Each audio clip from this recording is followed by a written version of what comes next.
The rock band Yes, in their song Changes, sings, "I'm moving through some changes. I'll never be the same." Bob Dylan, in his classic song The Times They Are Changing, tells us, "If your time to you is worth saving, then you better start swimming, or you'll sink like a stone, for the times they are a-changin'." German rock band The Scorpions, in their song Winds of Change, tell us, "The future's in the air. I can feel it everywhere, blowing with the wind of change." And reggae singer Ziggy Marley, in his song Changes, tells us, "Change for the better and not for the worse." Friends, my name's Michelle Teague, and I'm from a Teague of your own. Today's a great day, and it's a beautiful day in the neighborhood. I'd like to talk with you about becoming agents of change. Why do you think it's so important to become an agent of change and to embrace the changes that are going on out there? Well, change is all around us. Greek philosopher Heraclitus told us there's nothing permanent except change. Nothing lasts forever. We've heard it for millennia now that this too shall pass. Good or bad, everything passes. Change is permanent. However, the changes that occur, not so much. As leaders, we must have the mindset that supports and encourages change to improve ourselves, our teams, and our organizations. With so much change going on in the world, why do you think people get upset when things change? Well, friends, I think it's because people don't want to get out of their comfort zones. When it comes to comfort zones, people like to be there. After all, it's where they're comfortable. There's one problem with that, though. The only way to grow is to get out of your comfort zone. It takes a lot of effort, it takes a lot of energy, and it's always easier to stay put. Growth requires change. And I want you to think about some of the companies out there that did not change. And as a result, they're not around anymore. Think about Blockbuster. Remember them? They had over 84,000 employees worldwide. They had over 9,000 outlets, and they went out of business. You want to know why? Because they didn't change. They didn't switch over to digital, and Netflix took over. Pan Am World Airways. That is a company that's near and dear to my heart. I was a flight attendant with them. They went out of business. They were the largest international carrier in the United States. They had overinvested in their existing business model, and they didn't invest in future plans. And as a result, they're no more. Kodak. There's a name people recognize. They were the market leader in photographic film throughout the 20th century. Did you know in 1975 they developed the first digital camera? They dropped it. They refused to produce it because they were afraid that it would cannibalize their photographic film industry. And now, they're no longer with us. Think about some of the people in your lives who have decided that they don't want to change. Think about your family, your friends, your coworkers. Some of them, they earned a diploma, they earned a degree, maybe they got a certification, and then they decided, that's it. I don't need to do anything else. What happened to them? Well, the world kept changing, but they didn't. They stayed in their comfort zone, and they refused to move with the world. They refused to change. They refused to grow. When I was first a student at college and I was learning accounting for the first time, we used paper and pencil. Now, do you know why we used paper and pencil? Well, some of you are out there saying it's because you had to erase. You made mistakes. And you would be correct. Nothing ever balanced the first time around. So yes, you'd have to go back and make the changes. But that's not the real reason why we use paper and pencil. See, I'm not quite as young as you think I am. The reality is, computers weren't used back then for accounting. So we used paper and pencil, like they had for centuries before us. And then the computer came around. And man, some of us were super happy. Others, not so much. Speaking of computers, way back when, some of us learned languages such as Fortran and Pascal. If those were the only computer languages that you ever learned, you'd be really tough trying to get a job doing computer programming these days. If we aren't changing, friends, we aren't growing. And that's what I want for you. I want the ability for you to grow. I want you to have the ability to seek out change and to be agents of change so you can grow and you can thrive and you can be successful in life. Now, we're going to talk about different ways that people react to changes when it comes around. There are 4 types of people when it comes to reacting to change that we're going to talk about. There's resistors, reactors, embracers, and creators. You're going to find there's a lot of people that fall in the resistors and the reactors. And that's because they don't like change. They avoid it at all costs, or they only accept it because they're forced to do so or because they have no other options. Let's talk about resistors first. They don't like change at all. They will avoid change as much as possible. They are in their comfort zone and they are unwilling to get out of it. They have no need to grow. They're there. Why would they want to make any changes? In fact, one of the things that you will hear them say real often is, "We've always done it this way. Why should we change now?" You probably work with people like that, don't you? When I think about people like that, I think about those accountants out there that are still using paper and pencil and tell you that the only way they're going to change to computers is when you take that pencil out of their cold, dead hands. They resist the change. They refuse to change. They just don't want to do it. They don't want to grow. Reactors are slightly more, let's say, progressive than resistors. They don't really like change, but after a while they realize they don't have a choice in the matter. They're very slow to accept change when it does occur, and they'll delay making changes as long as possible. They'll make the change once they realize that I really don't have a choice anymore and I'm going to have to do things differently. These are the people you see who use flip phones.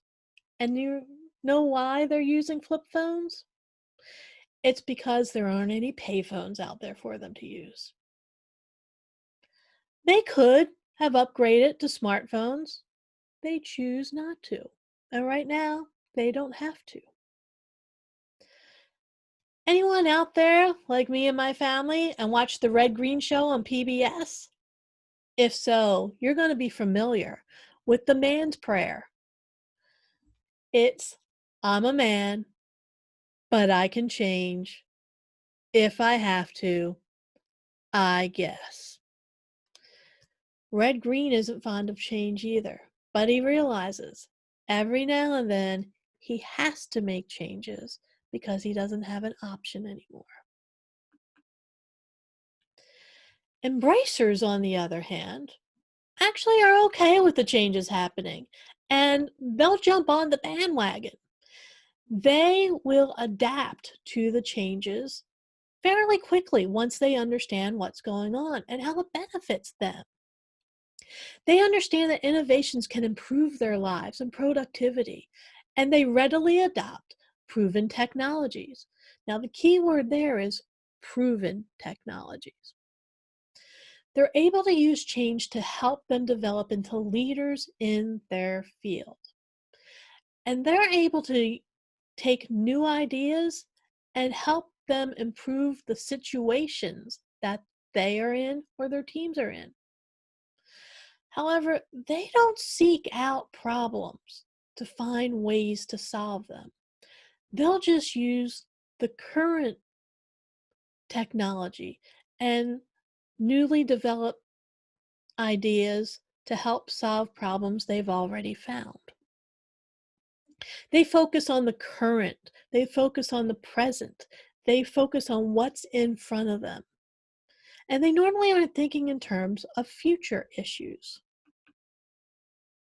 Now, embracers are someone that resistors and reactors need to move towards. Resistors and reactors generally don't become very successful, and that's because they don't want to grow. They don't want to thrive. Whereas embracers, they're okay with growth.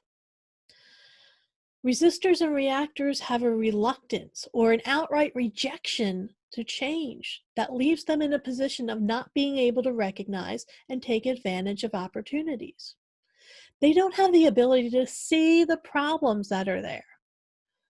And they don't develop the skills they need to look for ways to solve those problems because they refuse to consider a shift in their paradigm. So, to not only survive, but to actually thrive, we must develop into embracers at a minimum while striving to become creators.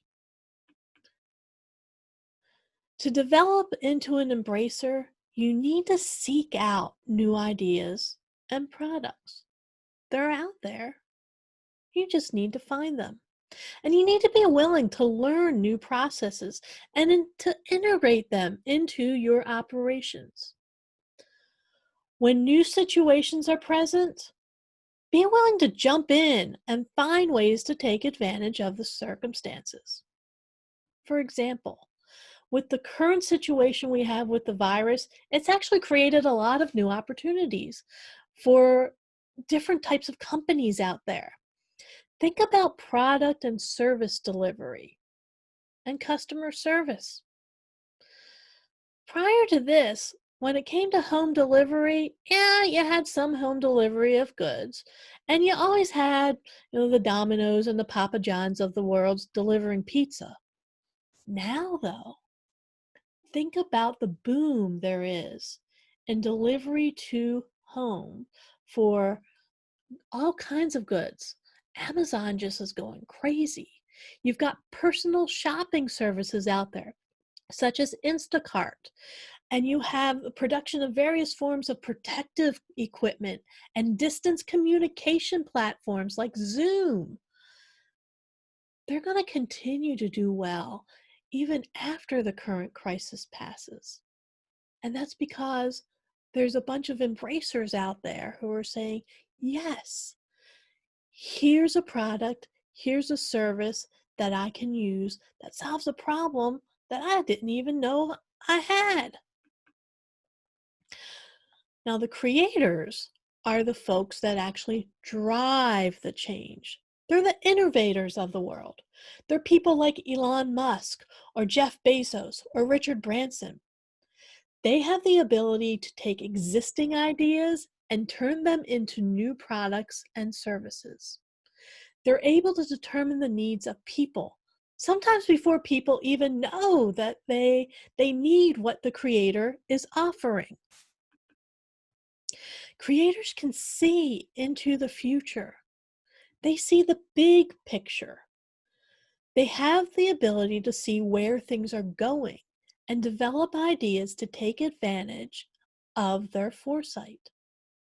Creators operate the way that hockey great Wayne Gretzky played when he played hockey. Wayne Gretzky stated that he was so successful at hockey because, unlike most of his competitors, he would skate to where the puck was going to be, not to where it had been. He had the ability to determine where things were moving to. That's what creators do. So I want you to focus on becoming a creator. Because while embracers, they can help changes to become more accepted and more part of our lives, it's the creators that are the group that actually bring about the change. Creators look for problems or issues that people have and try to find ways to overcome those problems. While embracers are looking at the present and seeing what new ideas can help them solve current problems, creators are thinking about future problems. A creator is a forward-thinking person.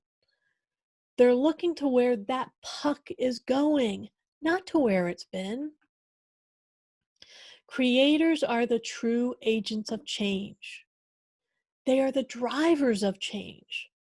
They're also the people who cause creative destruction. Creative destruction occurs when a new product or service makes an old product or service obsolete. Think about it. Think about what Netflix did to Blockbuster. Resistors and reactors will cling to those old products and ideas for as long as possible. Creators, on the other hand, they're going to produce those new products, and the embracers are going to adopt the products, making the old products no longer viable. Smartphones out there, they took the place of those flip phones and Blackberries that everybody used to have. So what do I do to become a creator in my field? Well, friends, first I need you to start seeking out the problems that are there. Ask people about the things that cause issues in their work and cause issues in their personal life. Find out what those problems are. Determine if there's any potential solutions to those problems. Sometimes people have problems they aren't even aware of. For example, think about the television set you have in your home right now.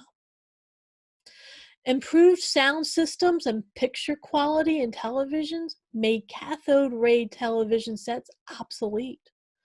And now you'll see them at garage sales and you'll see them on the side of the road. People didn't realize they needed higher quality television sets until they were available.